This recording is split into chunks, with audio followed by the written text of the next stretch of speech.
నమస్తే, welcome to prime health. ఈ మధ్యకాలంలో చాలామంది జీర్ణకోశ సమస్యలతో బాధపడుతున్నారు. అసలు ఇవి రావడానికి కారణాలు ఏంటి, దీన్ని ఏ విధంగా తగ్గించుకోవాలి, లక్షణాలు ఎలా ఉంటాయో తెలుసుకుందాం. వివరించడానికి మనతో పాటు స్టూడియోలో ఉన్నారు డాక్టర్ ప్రసాద్ నీలం, surgical gastroenterology, liver transplant surgeon. Hello doctor, welcome to our show. Welcome అండి. ఎందుకు డాక్టర్ గారు ఈ మధ్యకాలంలో చాలామంది జీర్ణకోశ సమస్యలతో బాధపడుతున్నారు అంటే ఫస్ట్ డాక్టర్స్ చెప్పే రీజన్ ఏంటంటే ఫాస్ట్ ఫుడ్, దీనికి చాలామంది అలవాటు పడ్డారు అని. ఓకే, ఫాస్ట్ ఫుడ్ కాకపోయినప్పటికీ కూడా ఇలాంటి సమస్యలు బారిన పడుతున్నారు, రీజన్ ఏంటి? సో మనము పాస్ట్ నుంచి చూసుకున్నట్లయితే ఫుడ్లో ఏ రకమైన మార్పులు చెందాయనే దానికి మెయిన్ కారణాలండి. సో ఇప్పుడు ఈ జనరేషన్ మనం తినేదంతా ఆల్మోస్ట్ ప్రాసెస్డ్ ఫుడ్స్ అంటాం. సో ఈ ప్రాసెస్డ్ ఫుడ్స్ ఫుడ్ క్వాలిటీ ఈ ప్రాసెసింగ్ తర్వాత అట్లీస్ట్ మనకు ఒక 20-40% క్వాలిటీ అక్కడే పడిపోతుంది. దానికి తోడు కొన్ని కెమికల్స్ అవన్నీ యాడ్ చేయడం వల్ల ఈ ఫుడ్స్ అనేది చిన్నతనం నుంచి ఇంతకుముందు ఏంటంటే పెద్ద అయిన తర్వాతే ఈ కొన్ని రకమైన ఫుడ్స్ మనం తినడానికి యాక్సెస్ ఉండేది. ఇప్పుడు ఏంటంటే చిన్నప్పటి నుంచి వాళ్ళకి ఆ టైప్ ఆఫ్ ప్రాసెస్డ్ ఫుడ్ తినడానికి అవకాశం ఉంటుంది. సో అందుకని ఏంటంటే ఆ ఏజ్ నుంచే వాళ్ళ బాడీ మీద ఎఫెక్ట్ పడుతుంది. మనం చూస్తే ఈ స్కూల్కి వెళ్ళే పిల్లల్లో కూడా చాలామందిలో చైల్డ్హుడ్ ఒబిసిటీ అంటాం, విపరీతమైన బరువు పెరిగిపోతున్నారండి. ఏమన్నా నాకు అప్పుడప్పుడు అనిపిస్తూ ఉంటుంది, నా ఓపీ చాంబర్కి 10 ఏళ్ళ పిల్లలు గ్యాస్ట్రైటిస్తో బాధపడుతున్నారంటే 10 ఏళ్ళకి గ్యాస్ట్రైటిస్ ఏంటి అన్న నాకే అనిపిస్తూ ఉంటుంది. ఏంటంటే ఆహారం తినే దాంట్లో మార్పులు అనేది చాలా ఎక్కువగా వచ్చిందండి. ఆ తరం నుంచి ఈ తరం దాకా చూసుకుంటే చాలా చేంజెస్ వచ్చాయి. మెయిన్ ఈ చేంజెస్ వల్లనే మనకి ఈ గ్యాస్ట్రిక్ సమస్యలు అనేది చాలా ఎక్కువగా అధికంగా కనపడుతుంది. చిన్నపిల్లల్లో అయితేనేమి పెద్దవాళ్ళు అయితేనేమి ఏజ్ డిఫరెన్స్ లేకుండా అందరిలోనూ ఈ టైప్ ఆఫ్ సమస్యలు అనేవి వస్తూ ఉన్నాయి. అంటే ఈ సిమ్టమ్స్ ఎలా తెలుసుకోవాలి, ఒకవేళ పిల్లల్లో పెద్దల్లో డిఫరెంట్గా ఉంటాయా? సో పెద్దవాళ్ళు తరచూ వచ్చింది ఏంటంటే తిన్న వెంటనే నాకు ఇక్కడ ఛాతి దగ్గర మంటగా అనిపిస్తుంది, పట్టేస్తుంది. ఈ టైప్ ఆఫ్ చాలామంది అది హార్ట్ రిలేటెడ్ పెయిన్ అని కూడా చాలామంది పొరపాటు పడుతూ ఉంటారు. సో అది ఏంటంటే దానితో పాటు కొంతమందికి చెమటలు పట్టడం కానీ, చేతులు లాగడం కానీ, లేకపోతే ఇంతకుముందు బీపీ ఉన్న వాళ్ళైతే అలాంటి నొప్పిని అశ్రద్ధ చేయకూడదండి. సో వెంటనే స్పెషలిస్ట్ని కన్సల్ట్ చేయాలి. సో ముఖ్యంగా మనం చూసుకుంటే ఫస్ట్ ఛాతీ దగ్గర మంటతో స్టార్ట్ అవుతుంది. కొంతమందికి ఏం తిన్నా కడుపు ఉబ్బినట్టు అనిపిస్తూ ఉంటుంది, కడుపు ఉబ్బరం, బ్లోటింగ్ అంటాము. సో ఇట్లా బ్లోటింగ్ లాగా అనిపిస్తుందని చెప్తారు. ఇంకా కొంతమంది పుల్లటి తేన్పుల్లాగా వస్తున్నాయి, బెల్చింగ్స్ అంటాము. సో తేన్పుల్లాగా వస్తున్నాయండి అని చెప్తారు తిన్న వెంటనే. ఇందులో మళ్ళీ రకాలు ఏంటంటే టైప్ ఆఫ్ ఫుడ్ను బట్టి క్వాలిటీ అండ్ క్వాంటిటీ అంటామండి, 2 రకాలుగా. సో క్వాలిటీ ఏంటంటే మోర్ ఆఫ్ స్పైసీ ఫుడ్స్ తింటున్నారా, ఫ్రైడ్ ఫుడ్స్ తింటున్నారా. ఇంకొకటి చూసుకున్నట్లయితే ఈ ఫ్రైడ్ ఫుడ్స్ ఎఫెక్ట్ అనేది బాడీ మీద ఈ గ్యాస్ట్రిక్ సమస్యల మీద చాలా అధికంగా ఉంటుంది. సో ఎప్పుడైతే మనం ఇంట్లో వేపుడు పదార్థాలు చేసుకుంటూ ఉంటాం కామన్గా, హౌస్ హోల్డ్, సో ఆ వేపుళ్ళు తినడం కానీ, ఇంకొకటి ఈ చిప్స్ రూపంలో, ఫ్రైస్ రూపంలో పిల్లలకి వాళ్ళకి పెడతా ఉంటాము. సో ఇట్లాంటివి తిన్నప్పుడు ఇంకా సమస్యలు ఎక్కువగా ఉంటాయి. అవి డైజెస్ట్ అవ్వడానికి చాలా ఎక్కువ టైం పడుతుంది అనమాట. సో నెక్స్ట్ వచ్చేసి quantity of food. So quantity యూజువల్గా ఇప్పుడు మన స్టమక్ అనేది ఒక బెలూన్. సో బెలూన్లో మనం ఎంత పట్టించగలమో అంతే పడుతుంది, దానికి మించి అది పగిలిపోతుంది అనమాట.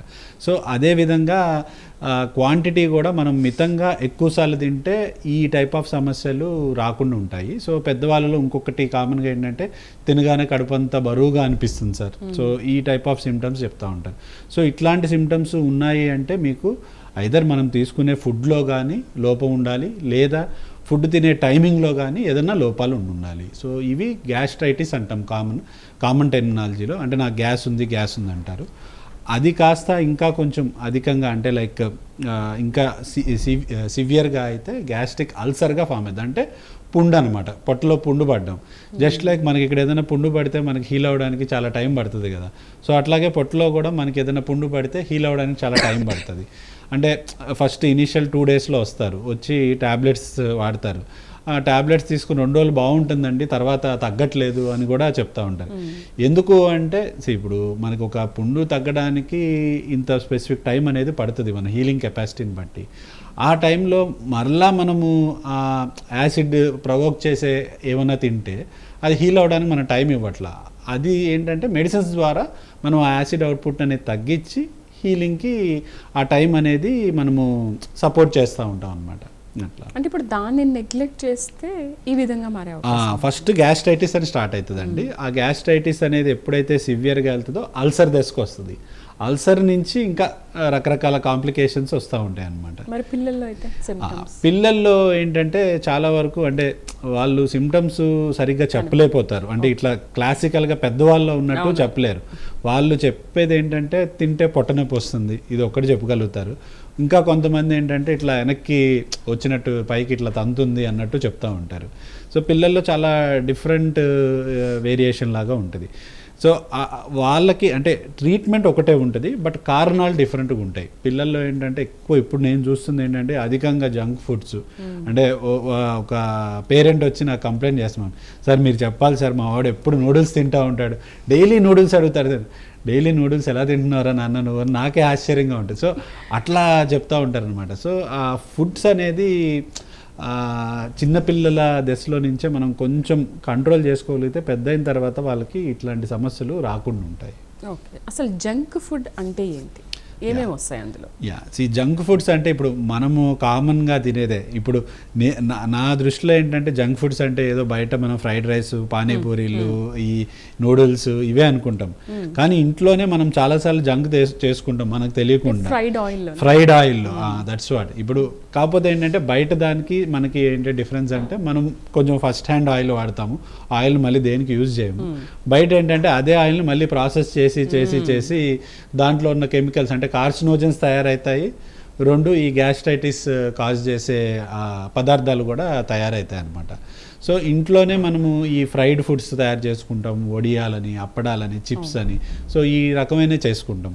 వాటి వల్ల టెంపరీగా ఎఫెక్ట్ ఉండొచ్చు. కానీ బయట తినే జంక్ ఫుడ్స్లో అంటే ఏదైతే ఆయిల్లో పెట్టి 4-5 సార్లు మళ్ళీ అదే ఆయిల్ని మరగబెట్టి వండుతారో, సో అట్లాంటి ఫుడ్స్ వల్ల అసలు చాలా ఎఫెక్ట్ ఉంటుంది. సో ఫ్రైడ్ రైస్ కానీ, నూడిల్స్ కానీ, ఈ పిజ్జాస్, పాస్తాస్ ఇవన్నీ ఏంటంటే మైదాతో చేసి ఉంటాయి. సో అది డైజెస్ట్ అవ్వడానికి ఇప్పుడు నార్మల్ ఫుడ్ మనకి 4 గంటల్లో డైజెస్ట్ అయిపోవాలి. అంటే మన సైకిల్ మ్యాక్సిమం 6 అవర్స్. ఇట్లా మైదా కంటైనింగ్ తీసుకున్నా, లేకపోతే ఇప్పుడు నాన్ వెజిటేరియన్ నాకు అరగట్లేదని కొంతమంది వస్తారు. సో అందులో ఎస్పెషల్లీ మటన్ అంటే రెడ్ మీట్ అంటాం. సో అది డైజెస్ట్ అవ్వడానికి కూడా అట్లీస్ట్ మనకి 8 అవర్స్ టైం పడుతుంది. సో రెగ్యులర్ మనం డైజెస్ట్ అయ్యే సైకిల్ని మనమే డిస్టర్బ్ చేస్తున్నాం ఈ జంక్ ఫుడ్ తీసుకోవడం వల్ల. ఇట్లాంటి ఇప్పుడు రెడ్ మీట్ ఇట్లాంటి తీసుకోవడం వల్ల ఈ అరుగుదల అనేది ఎక్కువ టైం పడుతుంది. సో దానివల్ల ఏంటంటే ఊరికే బ్లోటింగ్ సమస్యలు అనేవి వస్తుంటాయి అన్నమాట. ఫస్ట్ కాల్ చూద్దాం. మిర్యాలగూడ నుంచి కేశవ లైన్లో ఉన్నారు. Hello, good evening. హలో, మాట్లాడండి. సమస్య అంటే చెప్పండి. మామూలుగా ఉన్న పుల్లటి ఉసిరికాయ అలాంటివి తిన్నప్పుడు చెట్టు దగ్గర బాగా పట్టేస్తుంటా. 35 years ఏజ్. ఓకేనండి. ఇప్పుడు అంటే సిట్రస్ కంటైనింగ్ ఫ్రూట్స్ అంటామండి. అంటే ఈ పుల్లటి పదార్థాలు తీసుకున్నప్పుడు చాలామందికి ఈ గ్యాస్ట్రైటిస్ సంబంధించి రిఫ్లెక్స్ అనేది వస్తూ ఉంటుంది. ఎందుకంటే మనకి ఫుడ్ డైజెస్ట్ అవ్వడానికి ఈ గ్యాస్ట్రైటిస్ రావడానికి కారణం ఎక్సెస్ యాసిడ్. సో మనం ఈ పుల్లటి పదార్థాల్లో కూడా మళ్ళీ సిట్రస్ యాసిడ్ అనేది ఉంటుంది. సో ఎప్పుడైతే అది ఎక్కువ మోతాదులో తీసుకుంటామో, అంటే నార్మల్ మోతాదులో తీసుకుంటే అవి కూడా మనకు హాని చేయవు. ఎక్కువ మోతాదులో తీసుకుంటే ఏంటంటే అది మళ్ళీ ఛాతీ దగ్గర యాసిడ్ అనేది రిఫ్లెక్స్ అయ్యి ఛాతీ దగ్గర మీకు మంటలాగా వస్తుంది అనమాట. సో తరచూ తినే అలవాటు ఉంటే అది తగ్గించుకోవాలండి. దట్టు ఏంటంటే ఖాళీ కడుపును తినకూడదు ఏదన్నా ఫుడ్ తర్వాత. అందుకని మన పెద్దవాళ్ళు చెప్తారు ఈ ఫ్రూట్స్ ఏమైనా తీసుకున్నప్పుడు తిన్న తర్వాత తీసుకోండి ఇట్లా అని చెప్తారండి. ఏదైనా తిన్న తర్వాత తీసుకుంటే ఏంటంటే ఆ యాసిడ్ ఎఫెక్ట్ అనేది పోతుంది. ఎందుకంటే మనం తిన్న తర్వాత యాసిడ్ అనేది ఫుడ్తో డైల్యూట్ అయిపోతుంది. సో డైల్యూట్ అయినప్పుడు ఆ ఎఫెక్ట్ మనకి 100% చూపించదు అనమాట, కొంచెమే చూపిస్తుంది. రైట్, నెక్స్ట్ కాల్ చూద్దాం. నరసింహ కర్నూలు నుంచి. హలో, నమస్తే సార్. నమస్కారం అండి, చెప్పండి. సార్ ఏం లేదు సార్, మాకు సార్ ఫిషర్ ప్రాబ్లం ఉంది, బట్ సైడ్కి వచ్చేసి కొంచెం పెయిన్ ఉంటుంది సార్. అప్పుడు నేను టైలర్ పని చేస్తాను సార్. నేను ఓకే, టైంకి తింటారండి? సార్ టైంకి తీసుకుంటారా ఫుడ్? సార్ ఒక్కోసారి టైం సార్, పని బట్టి ఒక్కోసారి ఒక అర్థం అవుతుంది సార్. ఓకే, అదేనండి. నేను ఇందాక మీకు చెప్పినట్టు ఇంకొక మెయిన్ కారణం ఈ గ్యాస్ట్రైటిస్ రావడానికి ఏంటంటే టైమింగ్ ఆఫ్ ఫుడ్. సో ఎప్పుడైతే మనకి ఆ ఫుడ్ టైంకి తినట్లేదు, సార్ నేను జాబ్లో ఉండి చూసుకోలేదండి, తినకుండా తినలేకపోతున్నాను రెగ్యులర్గా టైంకి, లేకపోతే నా జాబ్. సో ఇదే తరచుగా ఈవెన్ అంటే నేను అంటే మా డాక్టర్స్ కూడా చెప్తా ఉంటాను. చాలామంది ఇప్పుడు మేము కొన్నిసార్లు సర్జరీలో ఉంటాం, కొన్నిసార్లు 4-5 అవర్స్ 4-5 అవర్స్ టైం పడతా ఉంటుంది. ఏం చేస్తామంటే అప్పుడు అంటే సర్జరీకి స్క్రబ్ అయ్యే ముందే కొంచెం ఏదో ఒకటి లైట్గా తినేసి వెళ్తాం అనమాట, ఎందుకంటే ఆ ఎఫెక్ట్ మళ్ళీ క్యారీ అవ్వకుండా ఉండడానికి. సో ఫుడ్ టైమింగ్ అనేది ఇంపార్టెంట్ అండి. ఆ టైంకి తింటే ఏంటంటే చాలా వరకు అంటే ఎందుకు అసలు మనకి పర్టికులర్ టైంలోనే ఎందుకు తినాలి, లైక్ మార్నింగ్ 8 to 10 బ్రేక్ఫాస్ట్ ఎందుకు చేయాలి, మధ్యాహ్నం ఈ 1 to 3 ఎందుకు లంచ్ చేయాలి, డిన్నర్ ఎందుకు చేయాలి అంటే, సో ఈ టైంలో యాసిడ్ అనేది యాక్టివిటీ ఎక్కువగా ఉంటుంది, అంటే ఎక్కువగా ప్రొడ్యూస్ అవుతుంది. సో ఎప్పుడైతే ఆ యాసిడ్ అనేది ఎక్కువ మోతాదులో ఉందో, లేకపోతే యాసిడ్ అనేది ఆ టైమింగ్లో ఎక్కువ ప్రొడ్యూస్ అవుతుందో, మనం తినకపోవడం వల్ల ఆ యాసిడ్ ఈ స్టమక్ మ్యూకోజా పొర ఉంటుంది స్టమక్ పైన, ఆ పొరను తినేస్తుంది అనమాట. సో అందుకని ఏంటంటే ఆ టైంకి తింటే ఏంటంటే ఆ ఫుడ్ అనేది యాసిడ్తో డైల్యూట్ అయిపోతుంది, డైల్యూట్ అయ్యి మనకి ఇట్లాంటి గ్యాస్ట్రిక్ సమస్యలు రాకుండా ఉంటాయి అన్నమాట. ఎస్పెషల్లీ యువతలోనే ఇలాంటి సమస్యలు వస్తున్నాయి అని అంటుంటారు కదా, ఎందుకు యూత్ అంటే ఇప్పుడు సరే మనం ఇంకేం వెళ్ళి చేసుకుంటాంలే, ఇక్కడైతే తినేస్తే రెడీ టు ఈట్ అన్నట్టుగా తయారవుతున్నారా? సో ఒకటి అంటే ఇప్పుడు నేను ఈ యువతలో చూసేది ఏంటంటే స్ట్రెస్ అండి. సో స్ట్రెస్ వల్ల స్ట్రెస్కి గ్యాస్ట్రైటిక్ సంబంధం ఏంటంటే డెఫినెట్లీ ఉంటుందండి. సో స్ట్రెస్ వల్ల ఏమైందంటే యాసిడ్ అవుట్పుట్ అనేది ఎక్కువగా పెరుగుతుంది. సో చాలామంది సాఫ్ట్వేర్ ఎంప్లాయీస్ నా ఓపీడీస్కి వస్తుంటారండి. సో ఓపీడీకి వచ్చినప్పుడు సార్ ఇట్లా ఉంది అంటే నేను వాళ్ళ ఫుడ్ ప్యాటర్న్ ఇవన్నీ చూస్తూ ఉంటాను. సో ఒకటి ఏంటంటే టైంకి తీసుకోరు, రెండు ఏంటంటే సార్ జాబ్ స్ట్రెస్ ఉంది, జాబ్ మారాలి, ఈ మంత్ ఎండ్ టార్గెట్స్ ఉన్నాయి. సో ఈ టైప్ ఆఫ్ స్ట్రెస్ చెప్తూ ఇప్పుడున్న ఈ యువతలో ఏంటంటే స్ట్రెస్ అనేది మెయిన్ కాజ్ అయిపోయింది గ్యాస్ట్రైటిస్కి. అంటే ఇప్పటిదాకా మనం ఓన్లీ ఫుడ్స్ మాత్రమే కాజ్ చేస్తాయి, లేకపోతే ఈ ఒక రకమైన టైంకి తినకపోతేనే కాజ్ చేస్తాయి. సో స్ట్రెస్ అనేది చాలా మేజర్ రోల్ ప్లే చేస్తుంది. జస్ట్ లైక్ అంటే మనం ఏదన్నా ఎగ్జామ్కి వెళ్తున్నాం అనుకోండి, ఎగ్జామ్కి వెళ్తున్నప్పుడు కూడా ఏమంటారు కడుపులో ఏదో తిప్పుతున్నట్టు అనిపిస్తుంది నాకు, కడుపు అంతా ఏదోలాగా అవుతుంది సో అది ఒక రకమైన స్ట్రెస్. అక్కడ ఎందుకు వస్తుంది ఆ టైప్ ఆఫ్ సిమ్టమ్స్? సేమ్ ఆ స్ట్రెస్ వల్ల ఏంటంటే అదొక రిఫ్లెక్స్, మనకి యాసిడ్ అనేది పెరుగుతుంది. ఆ యాసిడ్ అనేది ఎప్పుడైతే పెరుగుతుందో ఈ రకమైన గ్యాస్ట్రైటిస్ సిమ్టమ్. సో నాకు ఇప్పుడు నేను అబ్జర్వ్ చేసింది ఏంటంటే యువతలో స్ట్రెస్ అనేది మెయిన్ రీజన్ ఈ గ్యాస్ట్రైటిస్ ప్రాబ్లంలు అనేవి చాలా ఎక్కువగా పెరగడానికి అనేది. రైట్, నెక్స్ట్ కాల్ చూద్దాం. కర్నూలు నుంచి అయ్యన్న లైన్లో ఉన్నారు. హలో మేడం, నమస్తే మేడం. చెప్పండి, మీ సమస్య ఏంటి? అన్నం తింటే సరిగా అరగదు మేడం. ఓకే, అంటే తేపుల్లాగా ఏమైనా వస్తాయండి? తేపులు బాగా బలంగా వస్తాయి సార్, పైకి గుర్రు అని. ఓకే, వాంతులు ఏమన్నా అవుతా ఉంటాయా? వామిటింగ్ ఏమి కాదు, కానీ పొద్దున పూట మొహం కట్టేటప్పుడు చెప్పండి. ఉదయం పూట మొహం కట్టేటప్పుడు బ్లడ్ పడుతుంది సార్, వారానికి ఒకసారి, నెలకు ఒకసారి అట్లా బ్లడ్ పడతా ఉంటుంది. అవును సార్. ఓకే, పసరులాగా ఏమన్నా పడతా ఉంటుందండి? పచ్చగా పసురు మాదిరి పడుతుంది సార్. ఓకేనండి. అది సో ఇప్పుడు మీకు ఏంటంటే అన్నం సరిగ్గా అరక్కపోవడము, పుల్లటి తేన్పులు రావడము, ఇవన్నీ గ్యాస్ట్రైటిస్కి సంబంధించింది. సో దాంతోపాటు రిఫ్లెక్స్ సిమ్టమ్స్ అంటామండి. రిఫ్లెక్స్ అంటే ఏంటంటే ఇప్పుడు అందుకని అంటే చాలామందికి నేను ఇంకోటి సజెస్ట్ చేసేది అంటే తిన్న తర్వాత వెంటనే వాటర్ తీసుకోకూడదు. సో ఎందుకు వెంటనే వాటర్ తీసుకోకూడదు అంటే ఎస్పెషల్లీ ఈ గ్యాస్ట్రిక్ సమస్యలతో బాధపడుతున్న వాళ్ళు ఇప్పుడు స్టమక్ని మనం ఇంత నింపామన్నమాట మన ఫుడ్తో, వాటర్ తాగితే ఇంత అవుతుంది. సో దాని కెపాసిటీకి మించి ఆ స్టమక్ ఎప్పుడైతే ఫిల్ అవుతుందో వెనక్కి తంతుంది, జస్ట్ లైక్ అది న్యాచురల్ ఫినామినా. సో వెనక్కి ఇట్లా వస్తుంది అనమాట. సో సడన్గా చాలామంది కంప్లైంట్ చేసేది ఏంటంటే నేను నిద్రపోతున్నాను సార్, నిద్రపోతున్న మధ్యలో నిద్ర లేవాల్సి వస్తుంది, నోట్లో వాటర్ ఊరినట్టు అనిపిస్తూ ఉంటుంది నాకు, ఇదంటే అది రిఫ్లెక్స్ సిమ్టమ్స్ అనమాట. సో అందుకని ఏంటంటే నైట్ ఎర్లీగా పడుకోమని చెప్పేది. ఇంకోటి ఫుడ్ తినడానికి స్లీప్ టైమింగ్ అనేది ఆ గ్యాప్ 2 to 3 అవర్స్ అనేది ఉండేది. తిన్న తర్వాత వాటర్ వెంటనే తీసుకోకుండా అట్లీస్ట్ ఒక 1 hour గ్యాప్ ఇస్తే మన స్టమక్ అనేది కొంచెం ఖాళీ అవుతుంది. సో ఆ గ్యాప్ ఇచ్చినప్పుడు మనకు ఆ రిఫ్లెక్స్ అనేది తగ్గుతుంది అనమాట. సో ఎర్లీ మార్నింగ్ కూడా ఏంటంటే చాలామంది లేవగానే వాటర్ తాగే అలవాటు ఉంటుంది. సో ఆల్రెడీ నైట్ అంతా మనం యాక్టివిటీ ఏం చేయము, సో స్టమక్లో అంతా ఫిల్ అయి ఉంటుంది. సో వెంటనే వాటర్ తీసుకోగానే అది బ్రష్ చేసుకున్నప్పుడు చాలామంది పసరు రూపంలో బయటకు వస్తూ ఉంటుంది అనమాట. సో అది one of the common phenomena. మరి ఏంటి దీన్ని ఎలా నివారించాలి? ఇదేనండి. సో దీనికి తీసుకోవాల్సిన జాగ్రత్తలు ఏంటంటే పడుకోవడానికి తినడానికి మధ్యలో అట్లీస్ట్ 2 to 3 అవర్స్ గ్యాప్ పెట్టుకోవాలి. తినగానే బెడ్ ఎక్కకూడదు. రెండోది, తినగానే వెంటనే వాటర్ తీసుకోకూడదు. అట్లీస్ట్ ఒక 1 అవర్ అన్నా ఆ గ్యాప్ మెయింటైన్ చేస్తే కొంచెం మన స్టమక్ అనేది ఖాళీ అవుతుంది. ఏదైనా లైట్ ఫిజికల్ యాక్టివిటీ ఏదైనా చిన్నగా అటు ఇటు నడవడం కానీ ఇట్లా చేస్తే ఆటోమేటిక్గా ఈ సమస్యలు అనేవి తగ్గుతాయి. ఇవన్నీ న్యాచురల్ రెమెడీస్.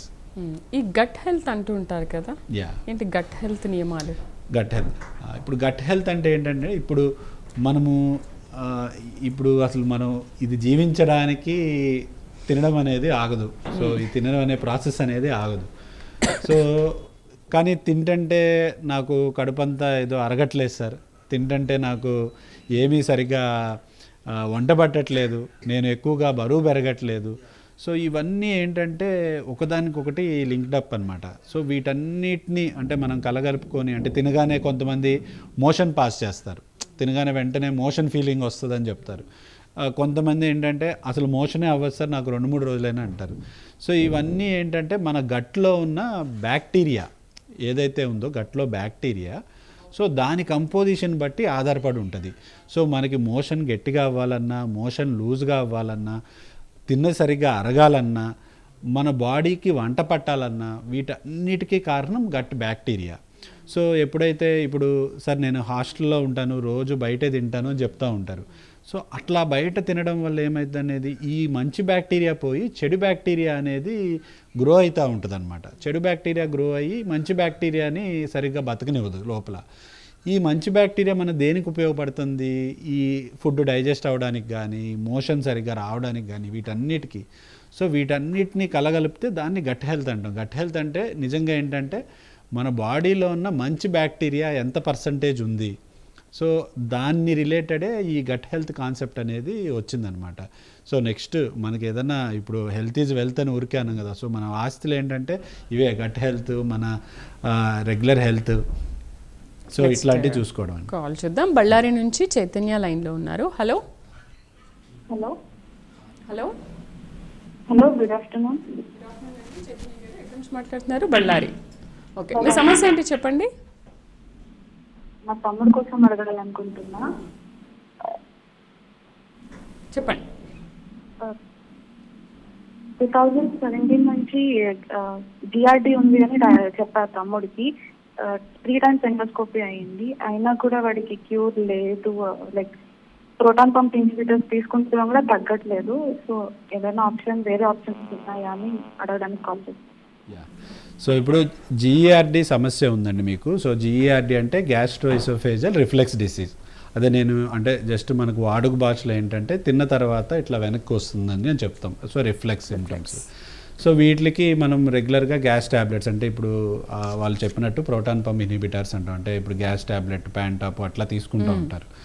సో ఈ రిఫ్లెక్స్ ఉన్న వాళ్ళకి ఓన్లీ ఆ గ్యాస్ ట్యాబ్లెట్ మాత్రమే సరిపోదండి. సో వాళ్ళకి ఏంటంటే ప్రోకైనెటిక్స్ అంటాం. అంటే ఏంటంటే ఇప్పుడు మనం తినగానే స్టమక్ నుంచి ఫుడ్ అనేది మళ్ళీ చిన్న పేగులోకి వెళ్ళి పెద్ద పేగులోకి వెళ్ళి మోషన్ రావాలి.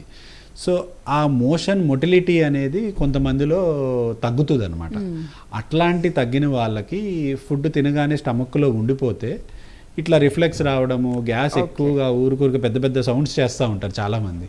సో అవి తగ్గాలి అంటే ఏం చేయాలంటే ఈ ప్రోకైనెటిక్స్ అనేవి వాడతాము. సో తద్వారా ఏమవుతుందంటే ఈ మోషన్ పేగుల కదలికలు అనేవి ఇంప్రూవ్ అవుతాయి. సో స్టమక్ అనేది ఎప్పటికప్పుడు ఖాళీ అవుతూ ఉంటుంది. సో మోషన్ ప్రాబ్లమ్స్ అట్లాంటివి కూడా చాలా వరకు తగ్గుతూ ఉంటాయి అన్నమాట. హైదరాబాద్ నుంచి శ్రీనివాస్ లైన్లో ఉన్నారు. హలో సార్ నమస్తే అండి. నమస్కారం అండి. అదే నాకు 1 monthకు ఒకసారి మోషన్ ఫ్రీగా వెళ్ళిపోతుంది 5-6 times. అది ఎందువల్ల ఏంటో అర్థం కాదు. మోషన్లో బ్లడ్ కానీ అట్లా ఏమైనా పడుతుందా అండి? శ్రీనివాస్ గారు, ఇది అవుతుంది, బాగా ఇబ్బందిగా అవుతుంది. ఓకే, సో అదేనండి ఇందాక నేను చెప్పినట్టు ఈ మోషన్స్ మనకి అవ్వడానికి కారణము ఒకటి బయట నుంచి ఏదైనా ఇన్ఫెక్షన్ అవ్వడం ఒకటైతే, రెండోది ఐబిఎస్ అంటాం, అంటే తరచుగా వస్తూ ఉంటారు. దానికి రిలేటెడ్ కూడా స్ట్రెస్, ఇరిటబుల్ బౌల్ సిండ్రోమ్. అంటే ఏంటంటే మన బౌల్ మననే ఇరిటేట్ చేస్తూ ఉంటుంది. దాన్ని మనం సిగ్నల్ ఇస్తాం, ఇక్కడి నుంచి సిగ్నల్ ఇస్తే ఇక్కడికి వెళ్తుంది అనమాట. సో ఎట్లా చాలామందికి ఆ ఫీలింగ్ ఉంటుంది, నాకు తినగానే మోషన్ వస్తుంది అని వాళ్ళకి అదొక హ్యాబిట్ లాగా చెప్తా ఉంటారు. సో మనం అంటే ఏంటి, కాన్స్టెంట్గా బ్రెయిన్కి సిగ్నల్ ఇస్తూ ఉంటాం. చిన్నపిల్లలు కూడా చెప్తూ ఉంటారు, తినగానే కడుపు నొప్పి వస్తుంది, తినగానే మోషన్ వస్తుంది అని. యా, ఇది చాలా వరకు రిలేటెడ్ ఏంటంటే ఇవి స్ట్రెస్ రిలేటెడ్ కానీ మన థింకింగ్ రిలేటెడే ఉంటుంది. ఆ టైప్ ఆఫ్ సిమ్టమ్స్కి చాలా వరకు నేనైతే దీనికి ఏం టాబ్లెట్స్ ఉండవండి అని చెప్తాను. సో దానికి రెమెడీస్ ఏంటంటే, సో మన మైండ్ డీవియేషన్. ఇప్పుడు ఒక ప్రాబ్లం గురించి 100 సార్లు ఆలోచించినంత మాత్రం ప్రాబ్లం సాల్వ్ అవుతుంది కదా. సో ఏంటంటే దాన్ని మైండ్ డివైడ్ చేసుకోవాలి. ఓకే, నాకు ఈరోజు బాగానే అవుతుంది మోషన్, నాకు ఈరోజు ఇదని మనమే ట్రైన్ చేసుకోవాలి. సో ఇక్కడ ఏం సిగ్నల్ ఇస్తే ఇక్కడ అదే యాక్షన్ ఉంటుంది అనమాట. సో ఆ సిగ్నల్ని మనం కట్ చేయాలి. సో ఎప్పుడైతే ఆ సిగ్నల్ కట్ అవుతుందో తినగానే నాకు మోషన్ రాదు అనే అనుకుంటే డెఫినెట్గా అది నెమ్మదిగా, అంటే విత్ టైం చాలా వరకు కరెక్ట్ అవుతుంది. అంటే నేను సింపుల్గా చెప్తా వాళ్ళకి, యోగా చేసుకోండి, డైలీ ఒక 1 అవర్ యోగా చేసుకోండి, లేదంటే ఏదైనా డీవియేషన్ వాకింగ్, లేకపోతే ఫ్రెండ్స్తో ఫ్యామిలీతో అట్లా గడపండి. ఆటోమేటిక్గా ఆ స్ట్రెస్ అనేది రిలీఫ్ ఇస్తుంది, మీకు ఈ ప్రాబ్లమ్స్ అన్నీ సొల్యూషన్ అవుతుంది. అంటే ఎవ్రీథింగ్ ట్యాబ్లెట్స్తోనే కాదు, మన లైఫ్ స్టైల్ మోడిఫికేషన్స్తో కూడా చేంజ్ చేసుకోవచ్చు అనమాట. రైట్ డాక్టర్, చాలా చక్కటి వివరణ అందించారు జీర్ణకోశ సమస్యల గురించి, ఎలాంటి జాగ్రత్తలు తీసుకోవాలి. Thank you very much. Thank you. ఇది వాళ్ళ ప్రైమ్ హెల్త్. రేపటి ప్రైమ్ హెల్త్లో మళ్ళీ కలుద్దాం. నమస్తే.